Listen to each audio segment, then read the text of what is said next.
Cuan, selamat datang di segmen Buy or Buy bersama KSPM FEB Unur. Sobat Cuan sekalian, gimana kabarnya nih? Semoga selalu dalam keadaan sehat dan bahagia selalu ya. Nah, sebelum lanjut, kayaknya kurang asik nih kalau kita belum kenalan. Perkenalkan, namaku Sylvia, selaku staf fungsionaris Divisi 2, bidang R&D, yang akan menggait sesi kita kali ini. Nah, di sini Sylvia nggak sendiri, ada dua rekan Sylvia yang bakal membawain segmen kali ini. Mungkin boleh dikenalin dulu dirinya teman-teman, silakan. Oke, perkenalkan nama saya Yogi dari Divisi 2 Bidang Research and Development. Kenalin, aku Teja dari Divisi 2 Bidang Research and Development. Oke, sebelum langkah ke sesi battle, ada baiknya nih, Sylvia mau menjelaskan ketentuannya. Yang pertama adalah para analis harus mengangkat stick buy yang berwarna hijau ketika mereka merekomendasikan untuk membeli suatu emiten. Dan harus mengangkat stick buy yang berwarna merah ketika mereka merekomendasikan untuk menjual emiten tersebut. Tapi disclaimer dulu ya Sobat Cuan, bahwa video ini bersifat edukasi dan informasi. Jadi segala keputusan investasi ada di tangan Sobat Cuan sendiri. Wah, sepertinya para analis kita udah gak sabar nih teman-teman buat mulai segmen Buy or Buy kita kali ini. Are you ready guys? Ready!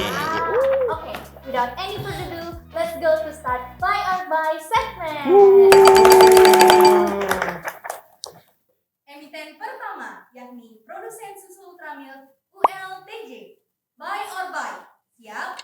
1, 2, 3. Wih, sama nih. Wih, yuk coba kita analisa yuk.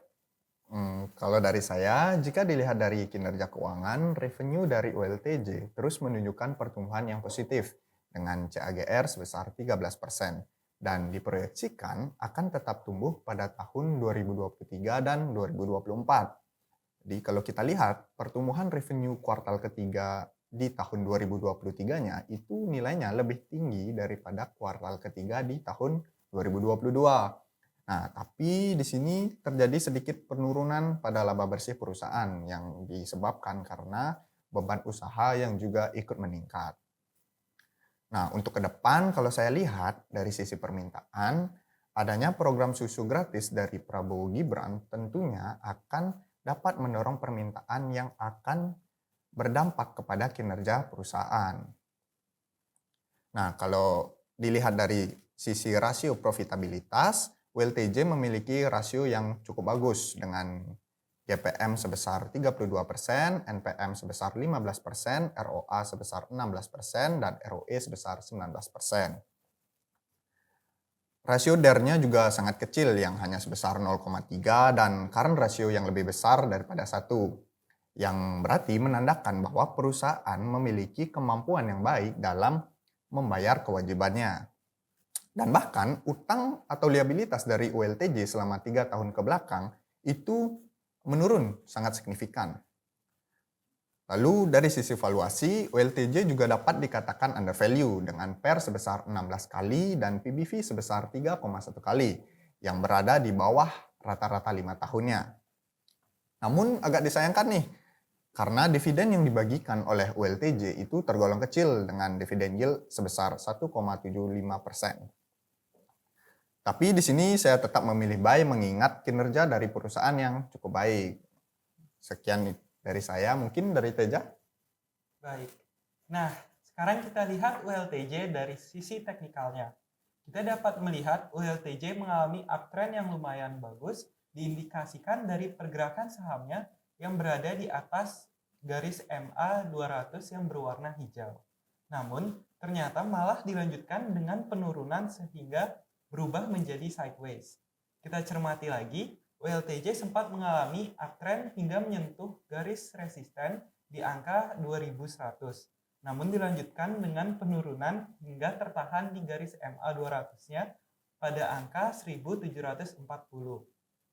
Setelah menyentuh garis support berkali-kali, terdapat kemungkinan pembalikan arah menuju uptrend didukung dengan peningkatan volume penjualan yang sangat signifikan. Dan ternyata benar. Setelah 4 bulan, ULTJ berhasil break garis MA dan meningkat sangat pesat hingga di angka 1920. Jadi kesimpulannya, saya merekomendasikan buy terhadap saham ULTJ karena terdapat potensial uptrend yang sangat baik. Sekian dari saya. Emiten kedua, yakni perusahaan yang bergerak di industri otomotif, ASI. Buy or buy, siap? 1, 2, 3. Waduh, kok beda nih? Wih, Yuk kita analisis dulu. Selanjutnya, menurut pandangan saya terhadap teknikal ASI, mengalami tren sideways namun cenderung kepada downtrend. ASI sempat mengalami peningkatan hingga titik resisten di harga 6.800, tetapi malah berlanjut dengan penurunan hingga 5.150. Kita analisis lagi nih. Tren pergerakan dari ASI terus berada di bawah MA 200-nya yang mengindikasikan downtrend pada saham ASI ini. Selanjutnya, pada bulan berikutnya, ASI menembus ke bawah garis support, tetapi langsung meningkat lagi dan tertahan di support karena fluktuasi dari volume penjualannya. Jadi, saya simpulkan buy karena tidak terdapat kemungkinan pembalikan arah menuju uptrend, namun ada kemungkinan menuju sideways dan tetap tertahan pada garis MA 200-nya. Sekian dari saya, mungkin dari analisa Yogi. Nah, kalau untuk ASI ini kita lihat dulu dari makroekonominya. Karena ada banyak sekali sentimen yang terus menekan harga saham ASI ini. Seperti terungkapnya skandal keamanan mobil Daihatsu pada bulan Desember 2023. Lalu masuk pada bulan Januari 2024, BYD resmi mengumumkan kehadirannya di Indonesia yang menambah posisi persaingan dari industri otomotif di Indonesia. Dan juga tingkat suku bunga yang belum terlihat tanda-tanda penurunannya. Jadi ketika tingkat suku bunga ini turun, masyarakat itu akan cenderung tidak sungkan untuk mengajukan kredit pembelian kendaraan. Nah, hal-hal ini hanya akan berdampak dalam jangka pendek saja, dan dalam jangka panjang saham ASI ini tetap menarik untuk dilirik. Jadi kalau kita lihat secara data, volume penjualan mobil dan motor mulai terjadi perbaikan, walaupun volume penjualan kendaraan belum melebihi capaian pada tahun sebelum terjadinya COVID. Lalu kita lihat dari sisi income statement-nya, revenue dari ASI ini tumbuh 5% secara year on year, dan laba bersih dari ASI juga naik cukup signifikan sebesar 17% secara year on year. Nah, dari sisi rasio profitabilitas, ASI juga memiliki rasio profitabilitas yang cukup baik dengan GPM sebesar 23%, NPM sebesar 11%, ROA yang sebesar 7,6%, ROE sebesar 13,5%. Dan rasio DER yang terbilang kecil yang hanya sebesar 0,8 dan juga current ratio yang di atas 1. Lalu kita lihat dari valuasinya, ASI ini dapat dikatakan dalam kondisi under value dengan PER sebesar 6,2 kali dan PBV sebesar 0,8. Nah, angka ini masih di bawah rata-rata 5 tahunnya. Terlebih lagi, ASI ini rutin gitu membagikan dividen dengan dividen yield yang jumbo. Jadi sebesar 12,4%. Mungkin itu aja dari saya. Emiten ketiga, yakni produsen makanan dan minuman, MYOR. Buy or buy, siap? 1, 2, 3. Aduh, beda lagi nih. Kita lanjut ke analisa fundamental dari Mayor. Jadi menurut pandangan saya dan berdasarkan data, revenue Mayor terus meningkat sebesar 1,8% year on year dan terdapat pertumbuhan net income atau laba bersihnya yang cukup tinggi sebesar 36,2%. Dilihat juga dari rasio utangnya, Mayor tergolong sangat aman dengan DER 0,28 dan current ratio-nya sebesar 3,7 yang dimana itu di atas 1 yang lumayan baik. Dapat kita lihat juga harga gandum di dunia. Jadi pada tahun lalu memang harga gandum sempat meningkat. Namun pada tahun ini terjadi penurunan karena kelebihan pasokan di pasar global. Harga gandum ini akan sangat menguntungkan bagi biaya produksi Mayor yang dapat meningkatkan jumlah laba bersihnya. Dapat kita lihat juga, minat masyarakat juga terus meningkat terhadap makanan ringan dari tahun ke tahun dengan total volume distribusi yang juga sangat meningkat. Rasio profitabilitas dari Mayor ini tergolong sangat baik dengan GPM 26,7%, NPM 13,6%, return on asetnya 13,4% dan juga ROE-nya 21%.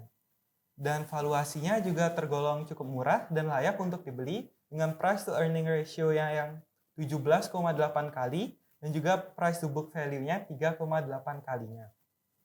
Nah, untuk dividennya, Mayor ini termasuk salah satu perusahaan yang rutin dalam membagikan dividennya, meskipun jumlah dividennya tidak terlalu besar, dengan DPR tahun 2023 24,50% dan dividen yield-nya yang hanya 1,38%. Jadi kesimpulannya, saya tetap menyarankan buy untuk Mayor karena terdapat banyak potensi-potensi dan juga keuangan perusahaan yang baik. Sekian dari saya. Mungkin analisa dari Yogi. Oke, di sini mungkin dari sisi teknikalnya dapat kita lihat gitu. Di sini pergerakan saham Mayora dengan time frame 1 minggu selama 1 tahun ke belakang, sejak awal tahun 2023, saham Mayora ini bergerak sideways hingga sekarang gitu kan. Nah, lalu harga saham Mayora ini sempat memantul di area supportnya di harga 1430 sampai 1540. Lalu pergerakannya terhenti oleh area resisten di harga 2970 sampai 2780. Sehingga ini menjadi indikasi bahwa area tersebut merupakan resisten dan support kuatnya. Dan untuk saat ini saham Mayora tertahan di area support minornya di harga 2160 hingga 2320. Dan juga area tersebut adalah support yang bisa dilihat dari MA 200-nya.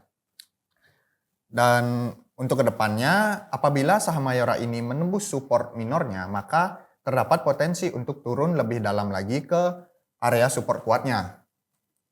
Dan apabila Mayora dapat menembus resisten kuatnya, maka saham Mayora akan melanjutkan kenaikannya. Dan oleh karena itu, dari saya itu buy untuk saham Mayora.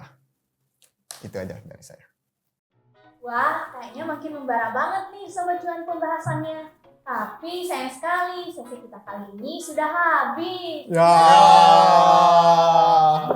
Nah, Sobat Cuan, aku izin nyimpulin ya dari segmen buy or buy ini. Jadi, seperti yang tadi kita sudah lihat, ada satu perspektif yang sama dan dua perspektif yang beda. Tapi hal ini wajar banget loh Sobat Cuan terjadi. Justru ini bisa menambah insight baru bagi Sobat Cuan sekalian. Dan dengan hal itu, Sobat Cuan juga bisa menambah pengetahuan kalian mengenai tentang analisis fundamental maupun teknikal terhadap emiten tertentu. Dan kalian juga bisa mempertimbangkan risiko dan untuk mencapai tujuan investasi yang kalian inginkan. Setuju.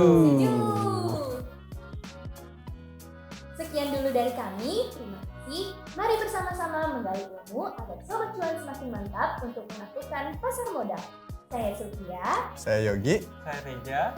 Kami pamit undur diri. Bye. Bye. Sinergi dalam resiliensi. Salam cuan.